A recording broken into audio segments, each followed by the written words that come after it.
Was that creepy? Do the whole intro. Hello. Welcome to another episode of Storytime with the Scary-ish podcast. Woo!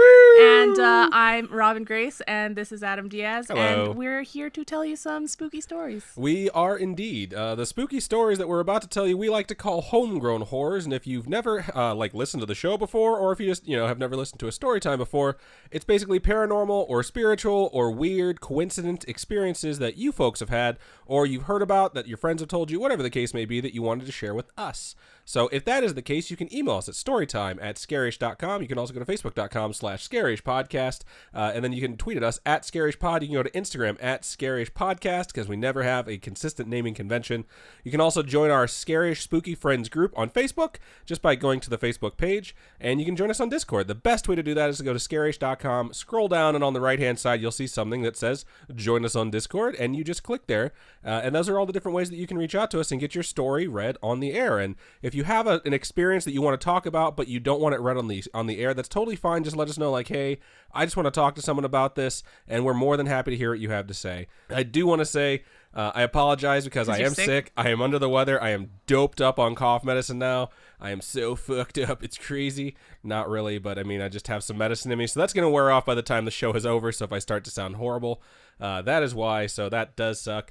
And I do want to give a shout out to everyone who's joining us live on twitch.tv and on YouTube.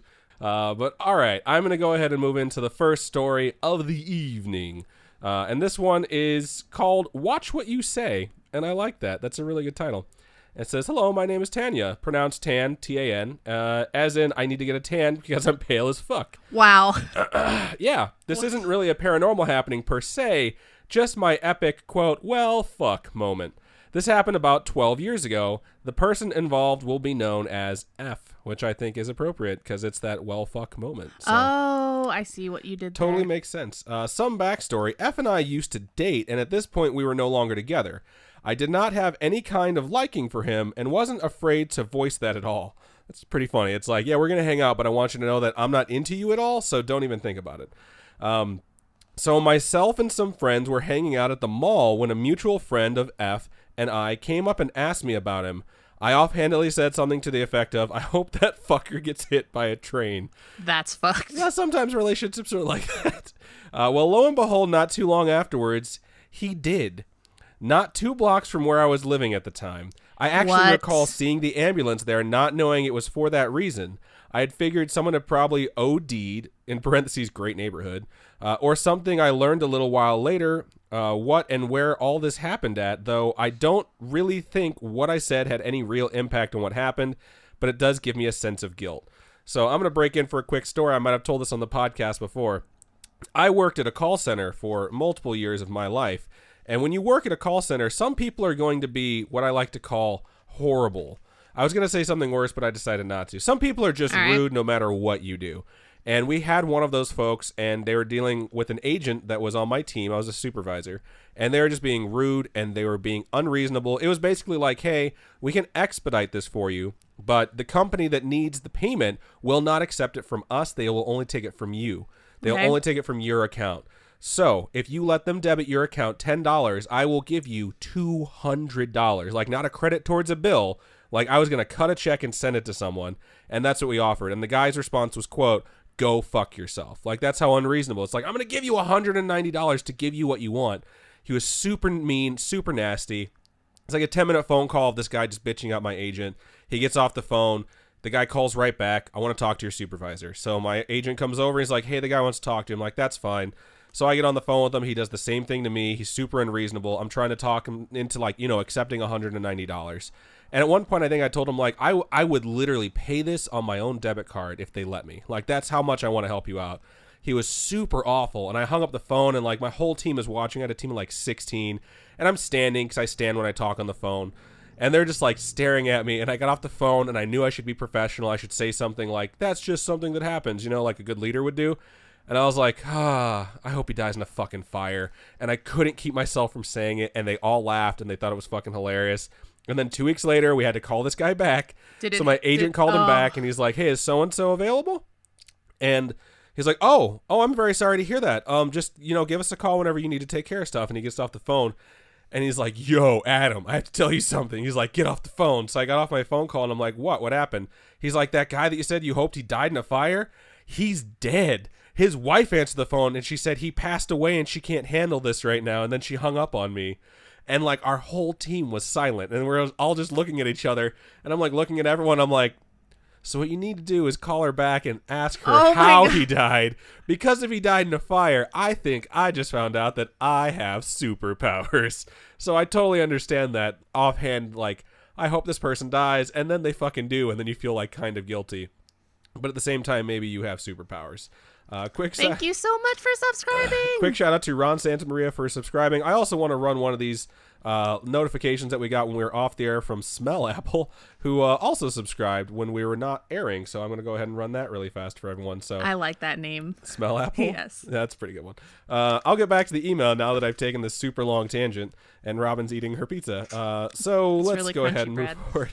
I didn't like the guy, but by no means wanted him dead. From then on, no matter how mad I got at someone, I try to remember to watch what I say, or at least not voice it. Usually I only hope for mild inconvenience now, like, I hope you shit yourself when our car honks its horn, or you always pull on push doors. That's a pretty good one, because that's pretty embarrassing. Yeah. So you can share this if you want to. I know it's not really relevant. I thought it was pretty relevant. Thanks for taking the time to read it. You two are fucking awesome and help making my walks to work and gym bearable. Thank you so much. You are welcome. We are happy you sent that in. These ones are really fun when they're lighthearted, and sometimes that's like the coincidence stuff I talk about, where you're like, it really didn't have anything to do with it, but you can't help but feel like creeped out by the fact that happened. Yeah. You know what I mean? Yeah. It's like when you get deja vu, where you're like, I remember this event, and you remember it in specific detail, and you're like, there's no way I could have predicted this, and it's usually like just some random occurrence, but at the same time, like, it creeps you out. Like when you think that, and then you see like, I don't know, emergency lights by train tracks. Yeah. That's just one of those things where you're like, did I just do that to that person? Like, am I somehow responsible for that? I always feel bad. Regardless, or you feel bad when like deja vu stuff like that happens? If someone dies, I say I hope they die. Like, how many times does that happen to you? Never. Well, there you go. But I always feel bad. You said I always feel bad. Like I thought you meant like it's a common occurrence for me. Like when I say something like that, when I'm like, I hope they die. Like, I feel really bad. Yeah. I feel guilty. Like, I'm putting that out in the universe. Yeah. You don't want to put that stuff out in the universe. I used to say horrible things when I was younger because you don't think that's going to happen until it does. So, and then it's just funny to say it, and then you realize, like, you probably shouldn't put that shit out in the universe. So, cool. My turn. I'm going to head into this next story. So it goes, hey, spookers, it's Alice again with another story that's very personal and not spooky, but rather comforting for me. Hello. I've been wanting to write to you guys again after you read the story about my old pup who's close to passing, but I think you'll understand that it's been hard. If you'd like, you can share it on the podcast, but if it gets too rambly and rather off topic, you can cut it from the podcast and email me back privately. Oh, that's really nice. Rambly and off topic is our brand, in case you haven't noticed. That's perfect. You nailed it. I literally just went on a tangent about bread, so... I say rambly because honestly, I'm not quite sure how to talk about this sort of thing yet, but I know listening to your stories and everyone else's helps tremendously in a life-changing time such as this. So on with the depressing tale, and I'm sorry if you two, and anyone else who's listening. To cut a very long story short, I grew up around a lot of men that my mom dated. Oh, can't stand that. I don't like where this is going. It was always one after another, and more often than not, two at the same time, if you catched my drift. I'm going to go Eiffel Tower. Wow. I wasn't thinking that. I was thinking Golden Gate Bridge, but at the same time, I was also thinking, you should probably keep this clean. And I was thinking, like, maybe she's just, like, trying to date two people at the same time and not getting tag-teamed nightly. But who the fuck knows? Robin went there, so I went there, too. Okay, so... growing up this way, you sort of learn to not grow emotionally attached to any of them, especially when your mom forces you to play along with her little cheating game. Oh, that's sad. So yeah, she wasn't getting tag teamed. She was just being a little bit of a sleut. And you have to go with her every... No offense to your mom. Please don't take offense to that. And you have to go with her every weekend to see the other guy. Mm-hmm. Basically, it's a very roundabout way of saying I've never had a father figure until I met a man my mom was dating named James. James was the first guy who ever stepped up to the plate and tried to be a father to me during my high school years when my depression really started to take a toll. He helped me fight it, get help, and offer an ear whenever I needed it. like a real dad would do. I was going to say, that sounds like a father figure. Yeah. And I honestly don't believe I would be here today without him and his undying patience and heart of gold. Shout out to James. You sound like fucking badass. That's I don't awesome. like where this is going, though. Still, James is awesome. That's Yes. all I'm going to say before we move into the next bit. Fast forward to today, and it's been a little over 2 months since he unexpectedly passed. I knew it. I fucking called it. You knew it was coming, yeah. In a motorcycle accident on the 4th of July. It was in the early hours of the morning, and he was by himself, so we assume he tried to avoid a deer or other animal and was thrown from his bike. Adam, you said you've been to over 30 funerals, and I don't know how you do it. It's my way of coping because I had to deal with funerals at a very young age. And because, you get taught, how to deal with death at a very young age whenever it first crops up. I was always I thought, when someone passes away, you have to go to the wake, and then you have to go to the funeral, and then you get to say goodbye. So that's just kind of when I hear someone pass away, the first thing that happens in my head is when's the wake? I know I need to be there. When's the wake? And some people can't do that. Yeah. And you don't have to feel bad about that. some people cannot find it in them to attend those things. So honestly, I know I say that about myself, but I'd have very close family who are just I can't fucking go. And they feel guilty about it. And if you're listening to this and you're one of those people, you do not have to feel guilty about that at all. That's just your way of dealing with what happened. Because it's funny because I was listening to something earlier where someone says his death came at a most inopportune time. And the response was, when's an opportune time for someone to die? There never is one. There never is. So it's it's never going to be easy on someone to deal with. So yeah. All right. Fun stuff. Keep going. So going to my dad's funeral is the hardest thing I've ever had to do in my entire life. I don't believe anything will ever top it, and I'm only 23. Holy crap, you're young. Oh my gosh. Sometimes 23. That's not a bad thing when you go to the saddest thing when you're young, because then, moving forward, you don't have to worry about going through that trauma now again. I'm getting older, and I'm going to get so fucked up when if anything ever happens to my parents before I die. It's really hard to keep yourself from thinking about that stuff, but I try and keep myself from thinking about that stuff at all have times. A total breakdown every time. It's horrible. It stresses me out. It gives me anxiety. Even now, I still replay the night he first called me his daughter over and over in my head, and I remember everything so clearly. He was a good man, and I mean it when I say he's loved by so many. So many people showed up to his funeral, they had to bring in about 40 extra chairs. That's awesome. Sorry, I'm getting a little off track. The main reason I'm telling you this story is because I asked him for any little sign to let me know he was still around and watching over me and his 5 biological kids. I never told anybody or even spoke it aloud, but I told him I wanted to see an eagle. They're so rare around here, and he loved Harley Davidson. That's cute. That is super cute. Which has an eagle in their logo. So I figured that would be a perfect sign. On my drive back with my girlfriend, who thankfully came with to support me, we both saw a huge bald eagle soaring above us, and it passed directly over my car while I drove. I immediately started crying and said, "Hi, Dad," because I knew it couldn't have been anything else. That is so sweet. That is very sweet. I'm very emotional right now, so this is rough. I explained it to my girlfriend, and even she thinks it was him. Some can call it a coincidence, and it honestly could be, but I'll always believe it was my dad watching over us on our long journey home. Again, I'm sorry for such a sad story, but at least it ended on a higher note. Totally okay. With as supportive as this community is, I'm hoping to join the Discord server soon, as with this happening, I stopped listening to the podcast for a while and sadly even missed the limited shirts by one day. Oh, that sucks. I totally would have bought one.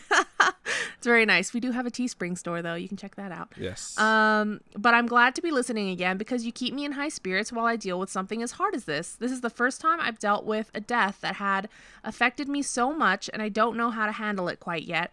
So I figured reaching out to 2 of my favorite people might help. Thank you so much. Thank you so much for reading and for being such a positive influence in my life during this time. And I don't remember who said it, but someone told you guys that you help a lot of people out in ways you don't even know, and it certainly is true. Heart, Alice. And that's why we wanted to do the show, even though I'm sick. Yeah, thank you guys so much. Thank you so much for sharing this with us. That's a really amazing experiences. I think all the stories that we get of people seeing signs or seeing animals and stuff, they're so sweet, and I'm so happy that you got to experience like some They're sort of super, closure. super heartfelt too. Yeah. Because like it's one of those things too. I talked about it, I think, on a different show where like how hard tragedy is to deal with sometimes, but at the same time, it puts those things into perspective, and you might feel silly at a different time. Experiencing something like that. Shout out to Ron Santa Maria, who just donated 100 bits. We appreciate that.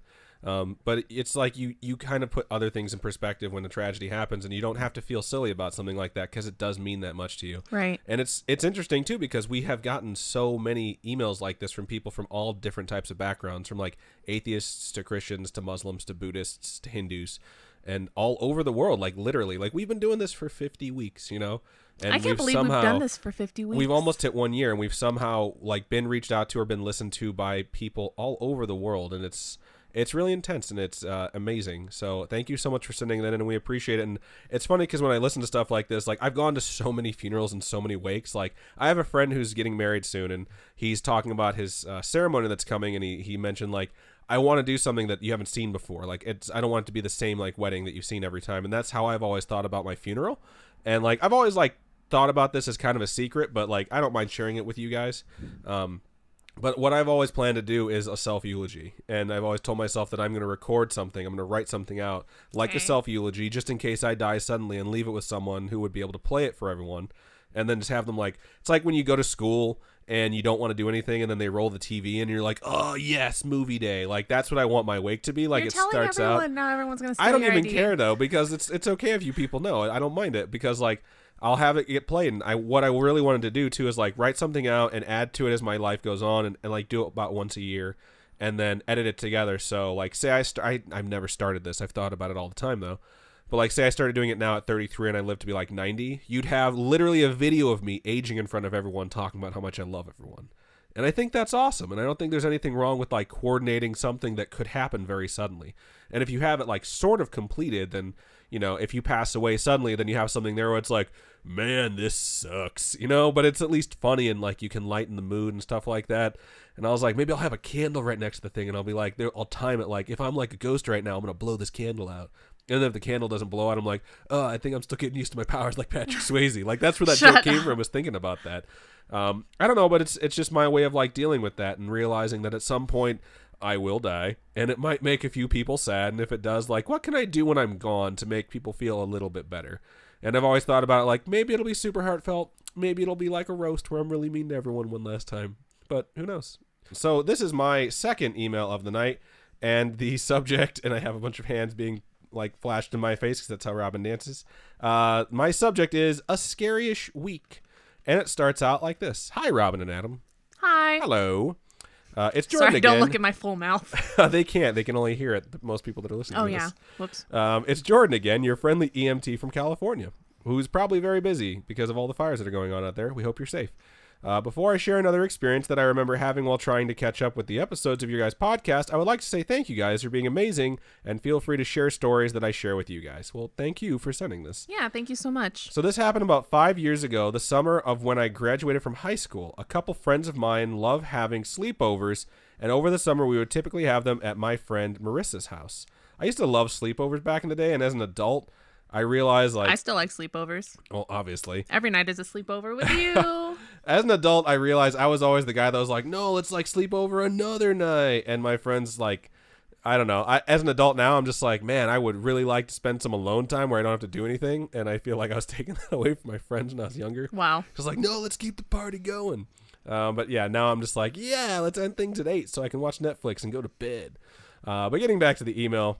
Well, this summer, her parents left to do some work in Virginia for a few months, so we decided to have like a 2-week-long sleepover, and man, that was fun. That's amazing. That sounds awesome. My parents went out of town one time when I was younger, and I called it Adamapalooza, and I had like it was supposed to be a 1.5-week long party at my parents' house, and then the cars that they were driving down broke down on the way back, so it turned into like a 3-week party where I ran completely out of money and every single dish in the entire house was dirty. 100% true story. Did you go out on the roof and shoot all the dishes? No, I did not do the don't tell mom the babysitter's dead thing. And I didn't clean the house. I was like, I'll clean it before they get back. My friends would come over to drink. I'm like, if you want to drink from a glass, you got to wash it first. This is totally fucking true. And my dog, my old ass dog, was so sick and like she would barely move. and we thought we were going to have to put her down. And my parents left, and they're like, this is what you have to do if we have to make that decision while we're gone. I was like, cool. Halo 2 came out like the first night of Adamapalooza. We all went and picked it up. We had a LAN party at my parents' house. I'm scared where this is going. going. And I got a balloon, a Halo 2 balloon from the midnight show. And I'm pretty sure it was my friend Garrett. He was hanging out with my dog, and she was always so happy even when she was sick and old. And he was rubbing the balloon on her because she was a Maltese, so she was really small, and causing like static to pick up all her hair. And she had this look on her face like it was the fucking greatest thing that had ever happened to her. And we would play with her, and she was running around like a puppy again. And she did it the entire time my parents were gone. Wow. So I went to school, and I was like, I have 4 hours and I'm going to come home and clean. I know this is a really long story, and I apologize. But I was like, I'm going to come home and clean. And then I was on my way to class, and I was almost to class, and my parents texted me like, hey, we're 15 minutes away. And I'm like, you're supposed to be in fucking Texas right now. That's 30 hours away. Like, why the hell are you home right now? I was like, when you get home, go straight to your bedrooms. Don't look at the house. I promise I will clean the house when I get home. And so like, and I wasn't even living there. I just stayed there and trashed the house because I'm a huge asshole. So I went to class, drove to my parents' house, walked in the door. It was spotless. It was completely fucking clean. Your parents cleaned everything? Yeah, they cleaned everything. And I was like, son of a bitch, I am in so much fucking trouble right now. So I like went upstairs and I was like, I am so sorry. I left the house so trashed. And they were playing with our dog. And my mom was like, we don't even fucking care. Like, we haven't seen this dog this happy and this energetic in forever. And she lived for like another 3 years. They were so happy that dog was okay when they got back. Yeah. They're like, let's clean the fucking house. Because she was like super excited. Yeah, because she had people around the whole time that were playing with her. And like, we fucking rubbed that balloon on her so much just to cause static electricity. And it was like it rejuvenated her. She got rejuvenated. I can't even say that word. She got rejuvenated twice. Once from a static electricity from a balloon, and once she chased down a rabbit and killed it, and we found her, and she was a white Maltese, and her beard was completely red from the blood, and it's like the blood of the young and the innocent like rejuvenated her for a couple more years. Fucked up. I know, it was so fucking crazy because we thought we were gonna have to put her down then too. Oh my god. This is a really weird story. I don't know. This is a really long tangent. I apologize to everyone. I don't even know what the point of the story was. It was about a long sleepover. So let me get back into this. So This email is about a long sleepover, a 2-week long sleepover during the summer. And I'm going to read the email now. So there's a few of us in this group of ours, in parentheses, Marissa, Alda, Danielle, Asia. All right, that's not Asia. A-I-S-A. How do you say that? Aisa? I'm going to say Aisa and I. Me being the only guy. Well, one night during our sleepover extravaganza, the girls decided to go get food, and I decided to stay behind at the house and for them to bring me back some nom-noms. While they were gone, I decided to play with the Ouija board Marissa kept in the garage. Why would you do that alone? I have never played with one and was brave and decided to do it by myself. So I turned all the lights off in the house except the dining room where I was going to play with it. I knew Marissa's mom had a lot of antiques and that sometimes spirits can attach themselves to objects, as well as they had a lot of Marissa's grandmother's belongings who had recently passed away. So you're in this haunted room. This is so much shit. Like, was the house also built on an old burial ground that we don't know about? This is just bizarre. And he knows all this going into it, too. Okay, so me, being the asshole of a kid I was, decided to ask a question to see if Grandma was there with me. I proceeded to ask the typical questions. Is anyone with me tonight? Can you make yourself known? Oh, How did you die? Lo and behold, nothing happened. Okay. No screams, no loud hoof-like stomps coming towards me, nothing breaking. So, well, I mean, you're alone. So after a few minutes, I decided to call it quits and put the board away. Do you say goodbye? That's a good question. Now, when my friends got back, I told them what I did, and Marissa got mad because she is a firm believer of ghosts and demons and said I could have done something wrong. Yeah, no shit. I'm not a believer of any of that because I haven't experienced anything personally, and that's why I tried it out to see if anything could happen. Well, now it's about to get super freaking weird. I can't remember how many days passed by. Nothing happened, and we continued to enjoy each other's company and watch scary movies and eat junk food. That sounds super fun. That sounds fun, especially with your friends. Yeah, I've had some weekends like that, and it's always a good time. I just remember the time recently when Charlie came over with Injustice 2. Oh, we played the shit out of that game. For hours. We spent like the entire day we beating started the it game. And finished it in one sitting. I had to edit an episode at one point, and she brought over Tekken. And I went into the office to edit like halfway through that game storyline, and I came out and you guys were playing the final boss. And I was like, how are you guys still playing this game? Or the one night when we were up till like 2 in the morning trying to beat Overcooked. Yeah, and for like the third time, I fell asleep watching. All right, getting back to the email. Well, on one day, I decided for us to go get some food and that I would drive. When we went to my truck, we saw a dead crow right next to my car. I brushed it off, but my friends were saying that it's an omen. Exactly. I didn't believe them, of course, until the next day where there was another dead crow right next to my car. Nope. I would really hope it's another one and not the same one and you just left It's reminding me of the Exorcist show now. Remember? A little bit, yeah. Now I'm getting spooked because if there was something going on with the crows in the area and they were dying, we would see them all over the place. But no, they were showing up right next to my truck, in parentheses, which was parked right in front of the house we were staying at. The next night, since there were a lot of us, we all decided to sleep in separate rooms.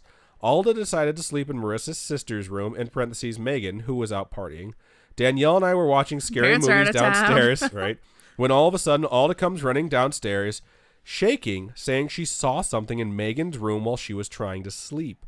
I rolled my eyes because I didn't believe in any of that nonsense. But the way she described it, the way she described what she saw gave me chicken skin, in parentheses, that's for you, Robin. It was a very tall black shadow that was in the corner watching her. I asked her why did she get up. She said she felt like she had to, or something bad would have happened, like it was coming for her or something. That's so creepy. That is super creepy. The next morning, Marissa was not having this, so we went down to our local spiritual store and bought sage to burn through the house. We walked all through the house, having the sage burn and saying, "Leave this place," or "You're not welcome here." We went through the whole house, but because Megan was being a bitch to all of us, we decided to not sage her bedroom. That's mean. That's so mean. Like, you've just focused all this shit into one space. What's rough is they're doing it themselves and they're not getting like a professional to do it. A spirit guide or something. And just to make the whole thing lighter, I decided to say, "This house is cleansed." In parentheses, I hope you get the reference, Robin. I like how everyone just talks to you like I don't fucking exist. And no, I think the rest of it is like for you, and I just get little like is that tidbits, you know. After that, apparently all the spooky stuff stopped happening. No more dead crows or shadow figures. So I don't know if Alda was making it up or she did see something, but I've slept over at the same house for 5 years now, and nothing spooky has happened. Well, that's good. Thanks, guys, for being awesome, and I can't wait to hear what you guys have to say about my experiences. Jordan. I think I appreciate the fact that you approached it from a standpoint of being like skeptic about it, but at the same time being open. Because like if someone ran down and was like, "I saw something," my mind jumps straight to intruder. It doesn't jump straight to like demon. But at the same time, I trust in them that they saw something, because no one wants to say, "I saw something" or "I'm really scared," and then be told like, "You're full of shit. I don't believe you."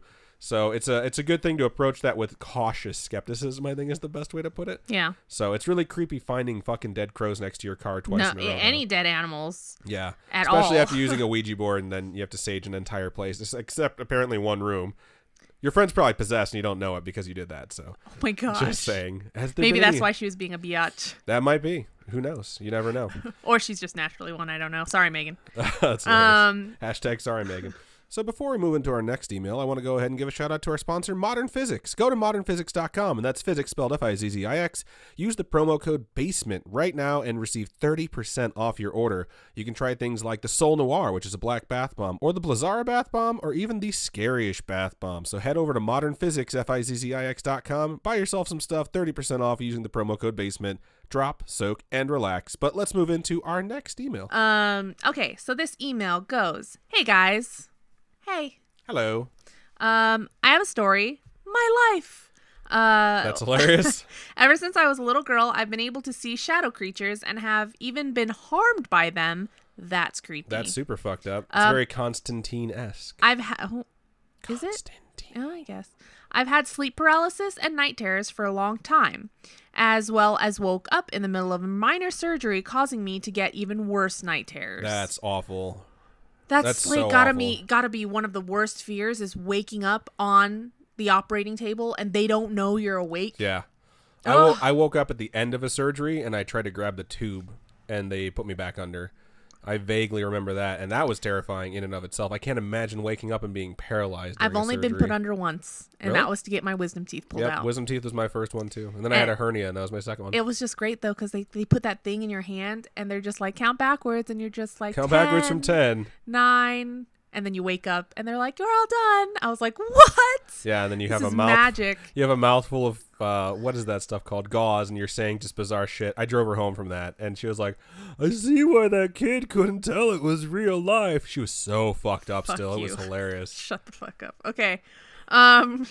I forgot where I was now. All right. According to my mother, I knew things about family and friends that I've never met due to them passing. One of my favorite stories was about 6 years ago. It was a really hot summer, so my whole family slept in the basement TV room because it was cooler. Late at night, I got up to go to the bathroom and saw a man standing in the corner of the TV by the door to go upstairs and a small window. That's super terrifying. And again, my head jumps to fucking intruder. That's super scary. I shook my mom awake and asked her if there was a man. She said, "There's no one there. Go back to sleep." Ugh. That's worse. Yeah, yes. That's awful. Then for the rest of the night, I kept hearing knocking and scratching on the walls. A few days later, we found black mold in that corner. That's just like a haunting of Hill House. Oh, fuck. Yeah. Only in that corner and in the window. This is before Hill House. Yeah, this is before that came out on Netflix. For those of you who don't know, that's when this was sent. Before that, the house was brand new, and we were the first people to live there. It used to be a swamp. A swamp? Holy shit! Why would you build a house in a swamp? I don't know. Maybe they could change the layout of the water when it comes in. I don't know. It seems like a lot of work to get a house. My life is filled with strange and weird things. If you'd like to know more, message me and I'll answer anything. Yeah. Send us more stories about weird stuff. It's like that thing from Starship Troopers. Would you like to know more? The answer is yes, we would. So that was super short, but very good. Yeah. So, and very, very creepy. I just can't imagine seeing shadow people and then other people telling you like, nope, nothing there. Like, yeah, that's just no, I would freak super out. Fucking crazy. Yeah. I don't know. I don't think the Snark is here tonight, but in that Wheel of Time series, like people go crazy in that. And one of the things is they see like shadow people in there. And there's like near the end of the book series, they're hanging out with a guy that they know is going to die because he's just too far gone in his craziness, but they need him because he's like a really good person. And someone's talking to him and he's just staring off into space. And they're just like, what the hell are you looking at? And he's like, that shadow person. He just keeps popping out his head at me. And they realize like it never goes away for this guy. Like he always sees something following him everywhere he goes. And that part's actually really sweet because the person he's talking to is like the greatest healer, and she checks his brain and it looks like when she looks at people and sees like what's wrong with them, she sees it in like, imagine like a light just showing off like when things are okay, and then you see like a darkness and something's wrong.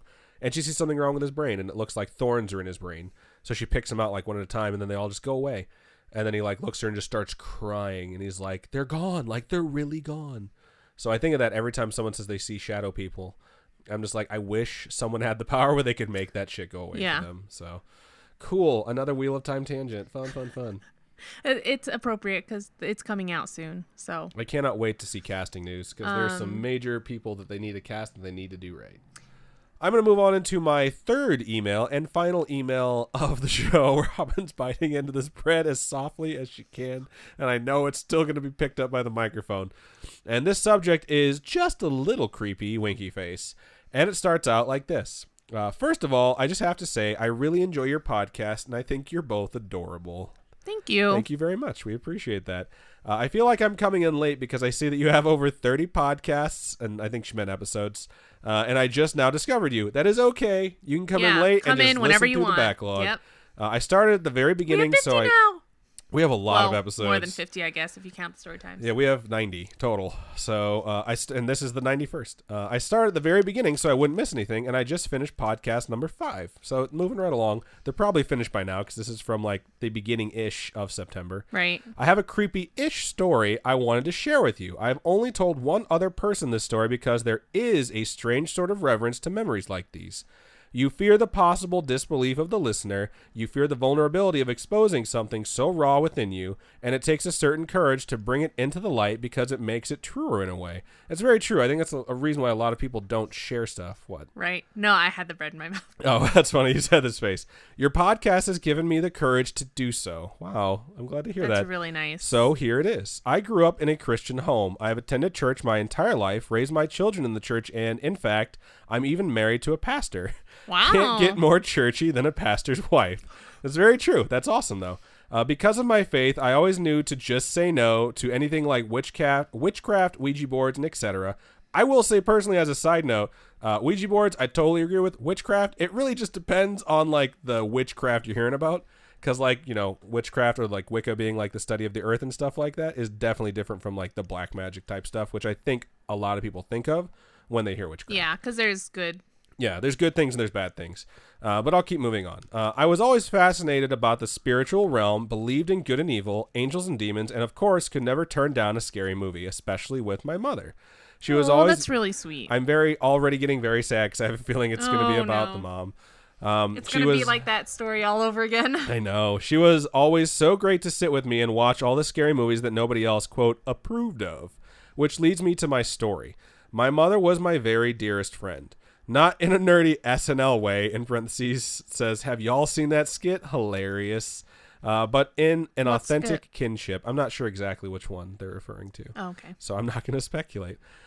We just truly enjoyed each other's personalities. We laughed together, cried together. She mentored me with her tremendous wisdom and showered me with unconditional love.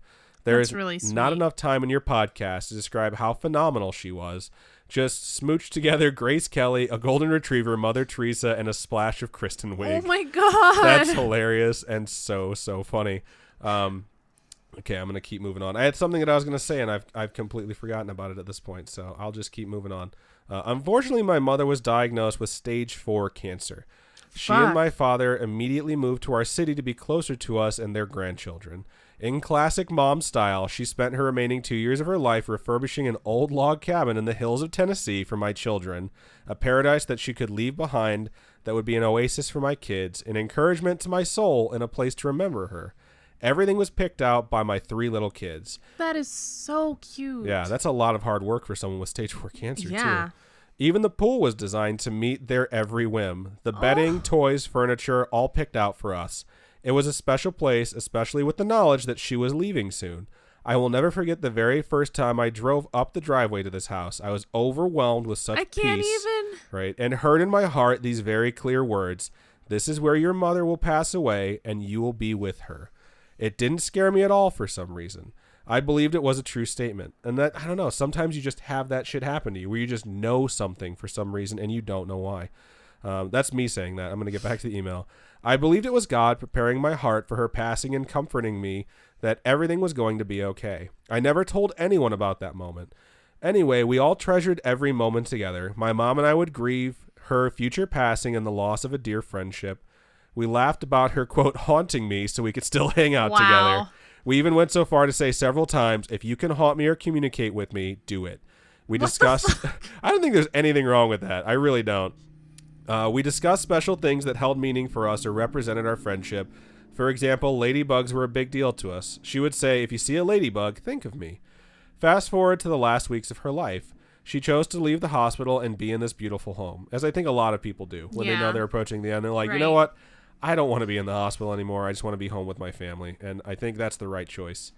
Now, getting back to the email. And as always, she clung to her faith with the confidence that she would soon be with the God she loves so much.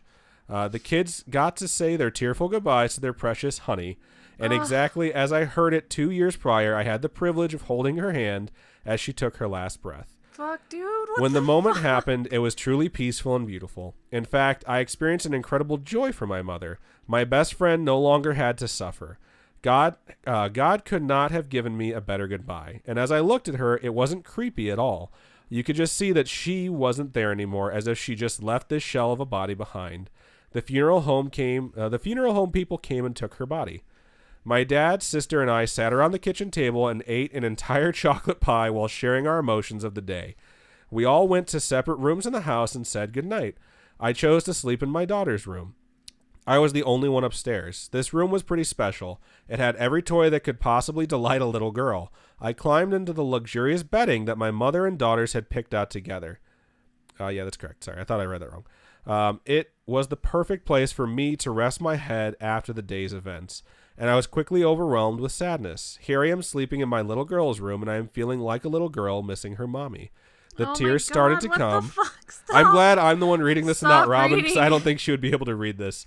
The tears started to come. Then I suddenly remembered my mother saying, I will haunt you if I can. What the fuck? I was not comforted by this thought, in fact. I was gripped with terror.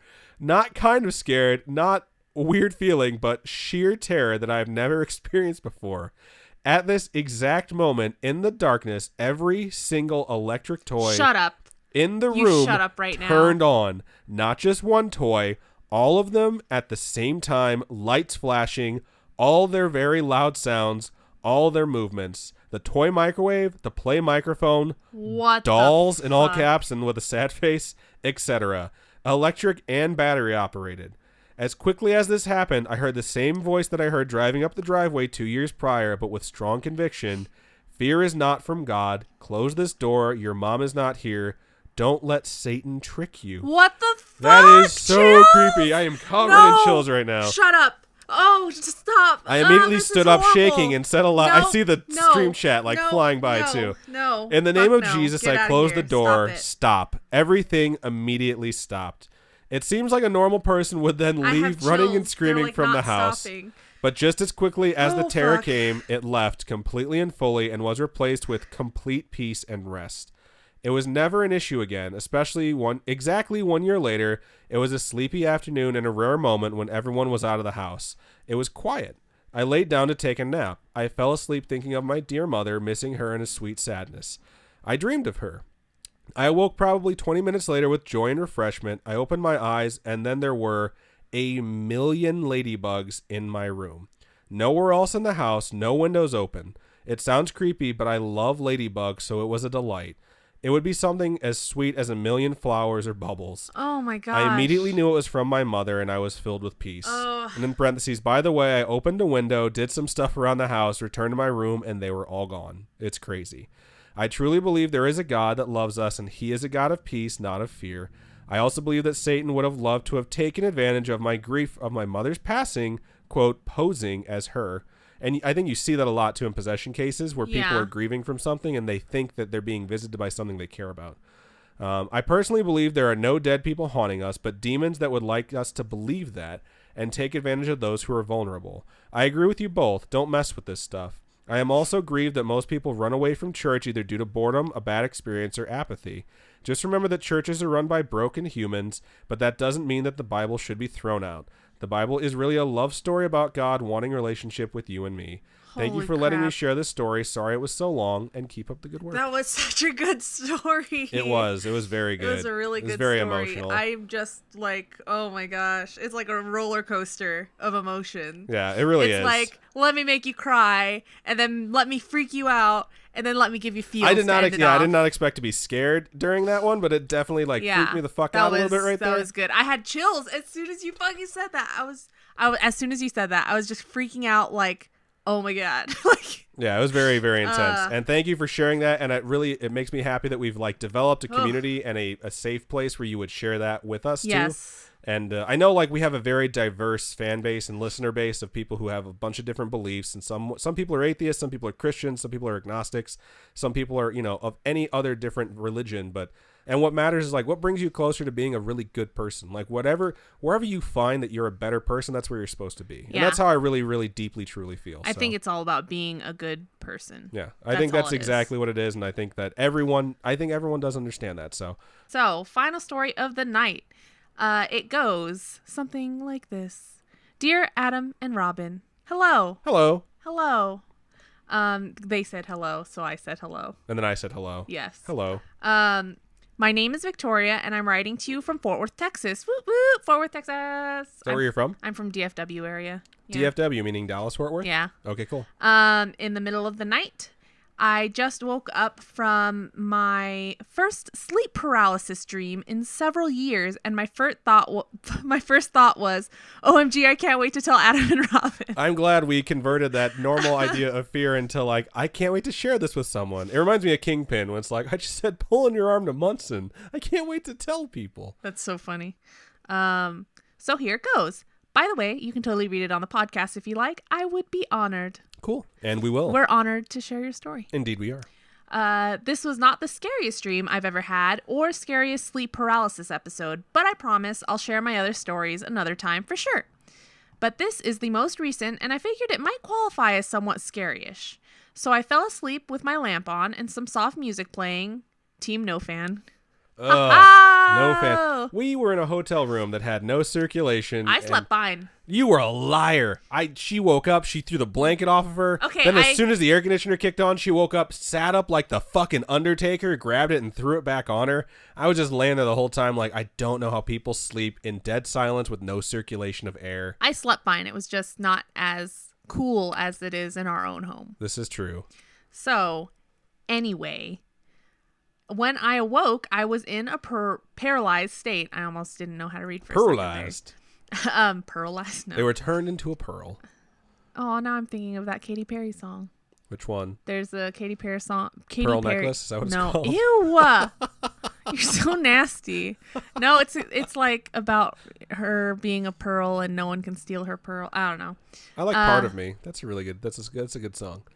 It's also a very good like music video. Now I'm just thinking of that song where it's like, all of me, why not take all of... Oh, whatever. Okay, fuck it. Let's keep going. Shut up. I was in my room and everything looked normal as if nothing had changed except for the fact that I couldn't move. I kept fighting to move to stand up and pull the covers off of me so I could escape. Eventually, I could move, but incredibly slowly, as if the air was very thick, almost like it was made of molasses. Nope. I'm just thinking of the scene in 101 Dalmatians when they're all You have talked about 101 Dalmatians at least 3 times today. It's so good. Okay. It's one of my favorite Disney movies, if not my favorite Disney movie. So sorry. I used all of my strength to try to move, but I felt an even stronger pressure on my chest as if something were fighting to push me back down, preventing me from standing up. And that's when I saw it.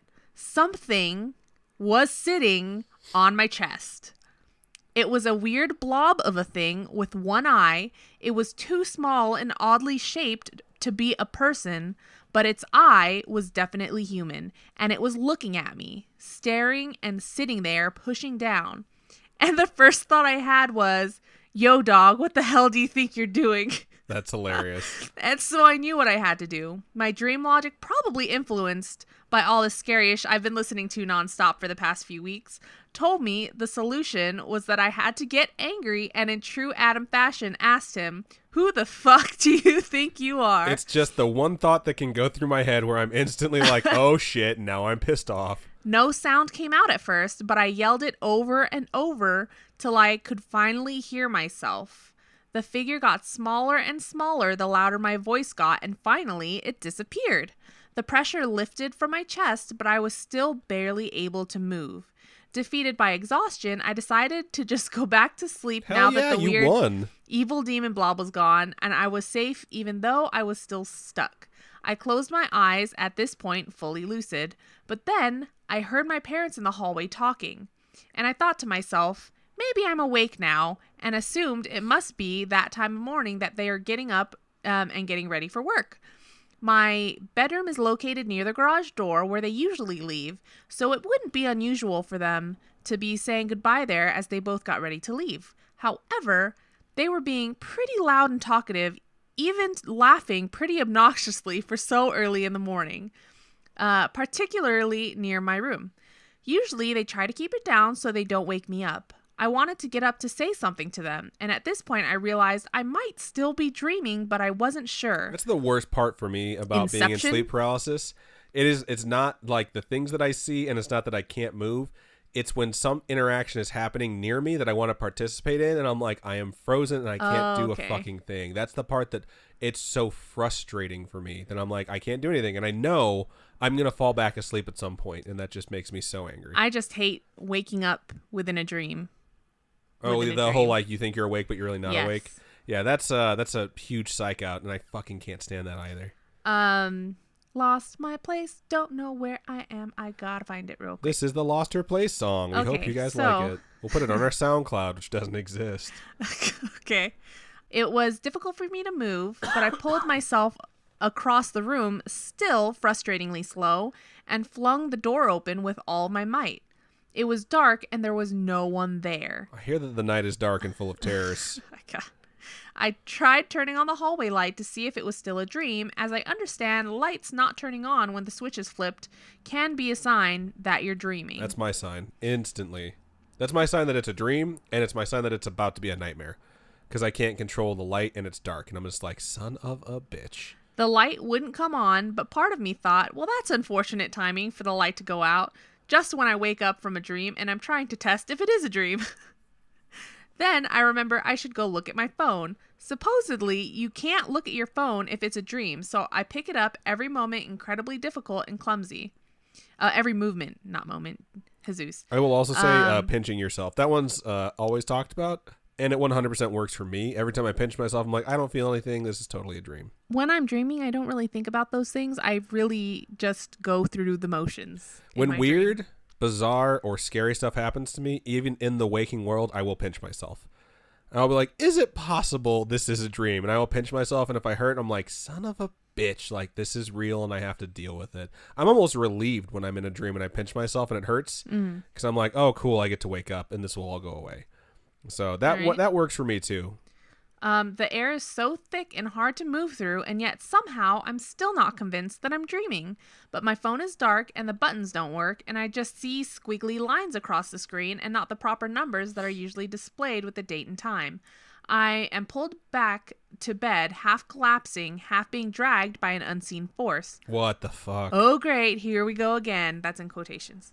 I think, annoyed now and ready to get up. I fight with this force that's holding me down in bed and struggle to wake up. Just when I think I've made it out of bed and across my room and out of my room, I open my eyes to the view from my bed again. This happens repeatedly until I finally decide to take another page from Adam's book and squeeze my eyes shut as hard as I can, and it doesn't work. So I do it again and again until finally I actually wake up. And I know I'm up because I can move freely, and I see my dog Daisy is here lying next to my bed, completely oblivious of what I just went through. And I say to her, "Thanks a lot, Daisy, so much for protecting me while I sleep." That's hilarious. Some dogs are not equipped to be emotional support animals. So. And then I grab my phone and look at the time. It's 2:30, so I've only been asleep 2 hours, even though it felt like I was stuck in that dream loop forever. Anyway, I decided to try to write all this down before I forgot it. And now that it's out, I'm going to go back to bed. Wish me luck. That's hilarious. P.S. Love the podcast, guys. Y'all are hilarious and adorable and have really got the balance down between scary and funny. Like I'll be sufficiently terrified 1 minute and then cracking up so hard the next. It's great. Just discovered it a few weeks ago and binge listened every time I drove anywhere, which is a lot because I drive every day for my job as a pet sitter. Ooh, that's so cool. I want to pet dogs all day. Going from house to house, checking in on all the little omen babies and taking them for walks, etc. I've already got my friend Nick hooked on it recently. Yay! Spreading the word! Right. We've always bonded. I actually texted him the moment I woke up and said, OMG, I just had sleep paralysis dream. I can't wait to tell Adam and Robin. That's the cutest thing. That's hilarious. Like, that's so cute. Anyways, attached a pic of my omen baby Daisy chilling on my bed, minding her own business, while I battle demon blobs in my dreams, all on my own next to her. Okay, now I'm really going this time. I have a lot more stories to tell you guys, but I'll leave it at this one for now. Keep on creeping on. Wish me luck. It's officially the witching hour. This is the longest sign out, and I'm totally okay with it. It's so long, but I'm totally fine. I might put something happy on Netflix to cheer me up as I fall back to sleep. Team no fan. Until next time, much love, Victoria. PSS, Team Cake. Hashtag basements have feelings too, Robin. Okay, I'm good with those last two. By the way, it's PPS for post-script, not post-script script. Yeah. I'm sorry I'm being a douchebag and correcting you. I live in Tornado Alley, and I wish I had one. That's honestly, smart. like, basements are like a safe haven when you live in Tornado Alley. But yeah, that was really good. And I'm really, really happy to hear that anything that I've talked about on this show has helped at least one person figure out their way out of a very bad dream. Because, yeah, I wish I would have known some of the things that I had to figure out along the way through my nightmares and night terrors as a kid. So I like the fact that you're like, you know what? Who the fuck do you think you are? Get off my chest. And it worked. It's pretty awesome. So cool. Sometimes you have to get mad, dude. Shit off your chest. When you said sitting on my chest, I was like, could be worse. And I didn't want to say it in my head because I was going to make a shitting on your chest joke. Oh, because that would be the worst kind of sleep paralysis. And then in my head, I was like, but if I put that out there in the universe, will some people hallucinate that there's a demon shitting on their chest from now on? And isn't that worse? And now I said it anyways. You know what? I think it would be more funny if they were shitting on my chest. I think it would be horrific because I'd be like, get the fuck off of me. It would be so gross. Okay.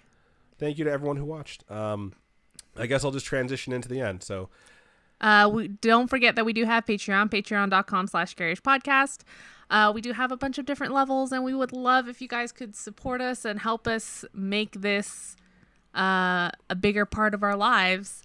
And we definitely want to get to the point where we can come and do the meetup for the Winchester. I was going to say Churchill House. I'm we like, were no, going he wasn't involved with that.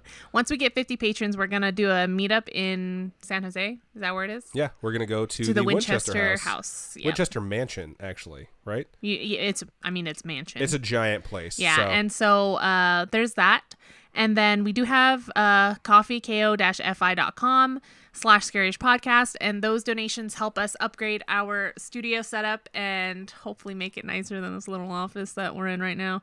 We're doing what we can with what we have, but your guys' donations have made things so much easier on us. Like just running the show has been made so much easier by those donations. So thank you to everyone who donated. Thank you to Connor because he went onto the wish list on the website. And we got this stream deck from Elgato, awesome and it makes things so much easier. It makes things like marbles on stream possible, which is something that people who watch the show know what that is. And if you've never watched the show, maybe you should tune in, find out. It's pretty sweet. So if you guys want to reach out to us with your homegrown horrors or just talk to us in general, please email storytime@scarish.com. You can also go to facebook.com/scarish podcast, message us there. You can join the Scarish Spooky Friends group on our Facebook and post there for some instant feedback or just see all the freaking memes that we post because there's so many of them.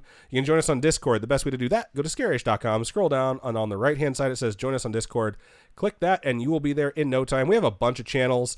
We have channels for food. We have channels for memes. We have 2 channels for memes, scary memes and not so scary memes. I love the dad jokes. The dad jokes corner is so fucking funny. I was reading all the dad jokes to my sister and she was just like, where are you getting all these from? They're so funny. They're so good. Join us on Discord. It's a really good time. If you want to tweet at us at ScaryishPod is our handle. If you want to talk to us on Instagram, which so many of you do, and we appreciate that, at Scarish Podcast. And those are all the different ways in which to reach out to us. And just want to wish everyone a happy Thanksgiving. You'll be hearing this the day after Thanksgiving, so stay safe on Black Friday if you're shopping.